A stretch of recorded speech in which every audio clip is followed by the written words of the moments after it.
Hi friends, ఇవాళ నేను fish fry పీస్లు ఎలా చేయాలో చూపిస్తున్నాను, చూడండి. ముందుగా ఫిష్ పీసులు 1 అవర్ ముందు ఉప్పు, కారం, ధనియాల పొడి, ఆయిల్, అల్లం వెల్లుల్లి పేస్ట్ వేసి కలుపుకొని 1 అవర్ ఉంచుకోవాలి. ఇప్పుడు ఈ పీసుల్ని మనం ఆయిల్తో వేయించుకుందామండి. ముందుగా పెంకు పెట్టుకొని స్టవ్ వెలిగించుకొని పెంకు వేడైనాక ఆయిల్ వేసుకోవాలండి. ఆయిల్ వేడైందండి. ఇప్పుడు కలిపి పెట్టుకున్న ఫిష్ పీసెస్ని ఒక్కొక్కటి వేసుకొని వేయించుకుందాం.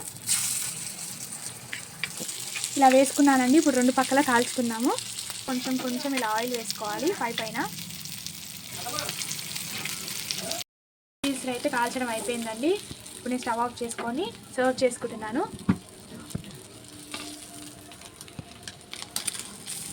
చూడండి ఎంత బాగా వేగాయో. చూడండి మా ఫ్రై పీస్లు ఎంత మంచిగా ఉన్నాయో. ఇలా ట్రై చేయండి, చాలా బాగుంటుంది. సార్ ట్రై చేసి ఎలా ఉందో కామెంట్ చేయండి. ఓకేనా ఫ్రెండ్స్? మా వీడియో నచ్చితే లైక్ చేయండి, షేర్ చేయండి, సబ్స్క్రైబ్ చేయండి. ఓకేనా ఫ్రెండ్స్? బాయ్.